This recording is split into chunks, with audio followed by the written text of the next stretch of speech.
We begin with some troubling images out of Alameda County. Residents in one neighborhood say crime has reached a fever pitch and their pleas for help are falling on deaf ears. It's just lawlessness. It's complete lawlessness down here. They don't give any violations for anything that goes on here. Plus, while some states are putting restrictions on what students can read, California is flipping the script on book bans.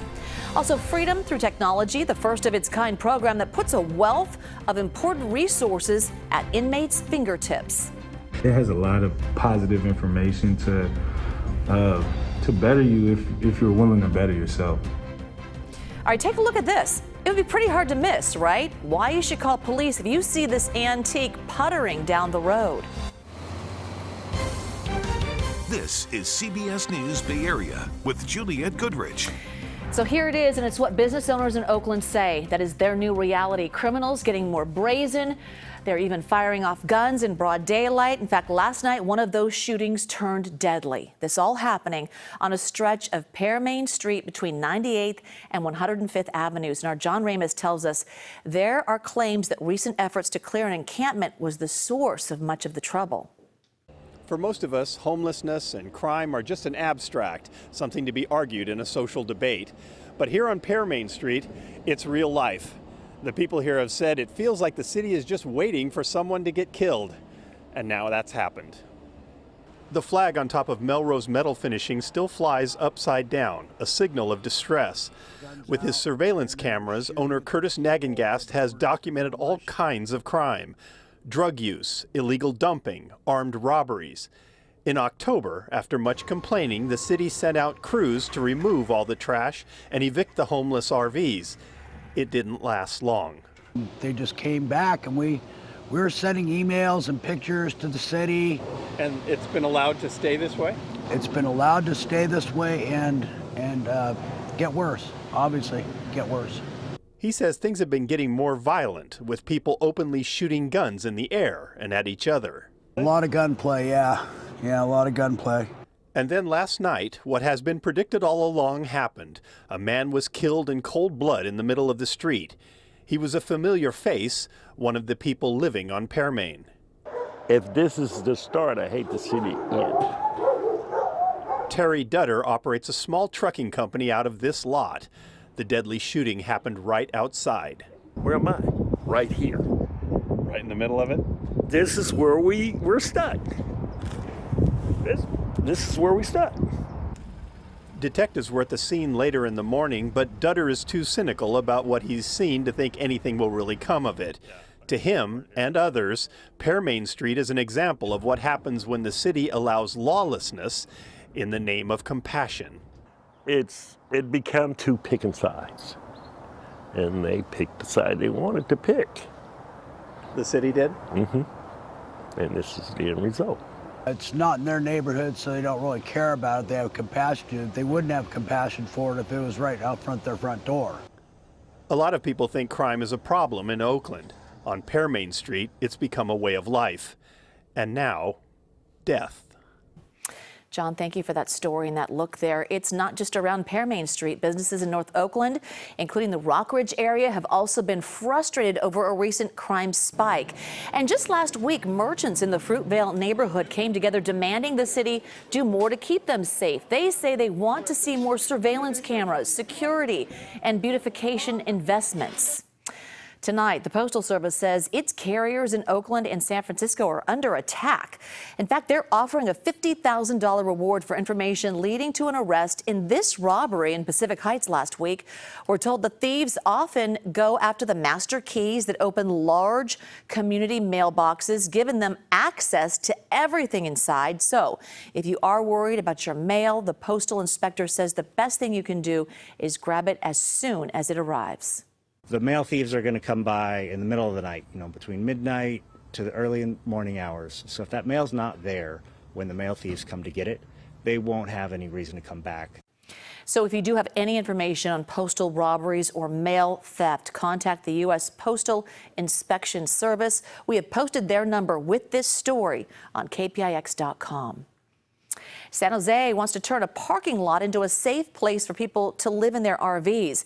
The city says more than 400 people are currently living in RVs. About 85 of them would be able to park on the proposed lot. So it is in the city's Berryessa neighborhood, across from the San Jose Flea Market and about a mile from the new BART station. If the city moves forward with the plan, they would be paying close to $19 million to lease the land for the next 10 years. San Francisco Mayor London Breed wants to hire 220 new police officers and give tax breaks to new businesses as part of her new $14 billion budget proposal. This as the city faces a $780 million budget shortfall. The mayor also addressed one of the city's most visual problems, open-air drug markets. So let me tell you what we're going to do around fentanyl. Expanding our law enforcement staffing to shut down open-air drug markets, and it's already started.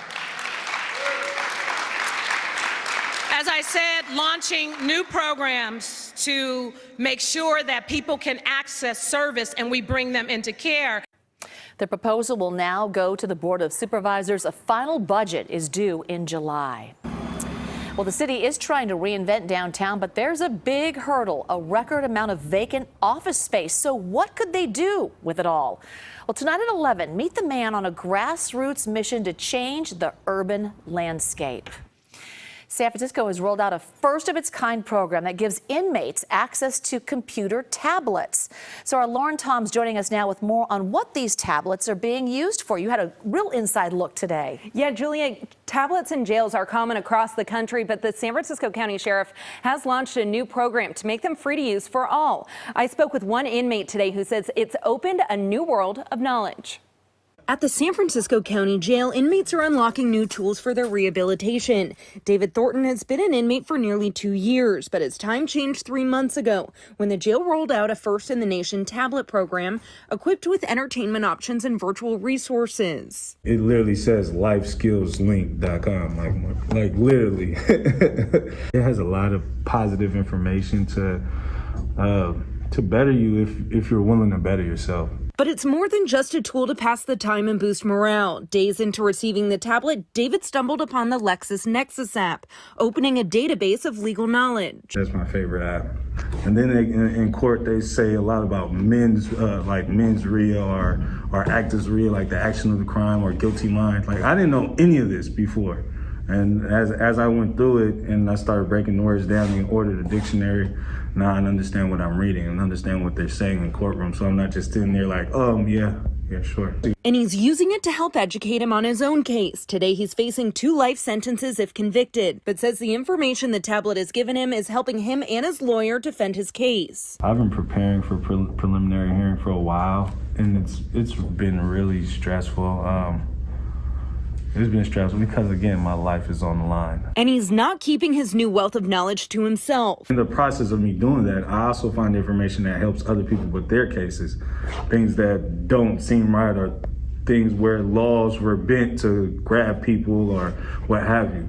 So it's good to see people go home when they're looking at years or looking at possibly not going home. It's good to see people reunite with their families. Every inmate is given a tablet for free. No commissary charge, no subscription fees, no strings attached other than good behavior. And the inmates aren't the only ones who see the benefits. Lieutenant Bowie says the new program has improved mental health across the jail and for inmates' families, lifting a long burden of having to finance a loved one's accessibility behind bars. A lot of the people who are in jail are coming from low-income families prior to this. So essentially, if we have a monetary tablet system, we're going to be penalizing their family and friends, because who's going to be putting the money on their books, right, to pay for content? It's going to be their family and friends. David says it's not only changed his path behind bars, but hopes to continue using his paralegal skills on the outside.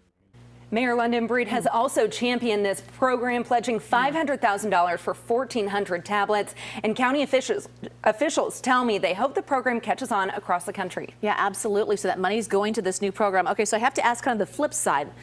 You know, obviously it has its positive sides, but can they use these tablets maybe to communicate with the outside, or are there strict rules on that? So the security on these tablets is extremely strict, but county officials tell me there are some plans in the works to be able to have video calls with family members, but again, even that would be really restricted. They tell me because of personal security and jail security, all they would be able to do once this new app is launched would be able to see each other's faces. Yeah, well, that's nice in itself, too. All right, Lauren, thank you. All right, a lack of black male teachers in California's schools. We're going to introduce you to one teacher, why he says representation in the classroom is crucial. All right, check this out. Have you seen this Model A? How thieves in Northern California managed to make off with this antique car. We had cooler than average temperatures to finish off the month of May, which seems appropriate considering we spent so much of May with cool temperatures, but we're going to warm up as we head into June. Details coming up in the First Alert forecast. All right, this one is a talker. Before they step on their flight, some air passengers will have to step on a scale. The airline's explanation when we come back. No, thank you.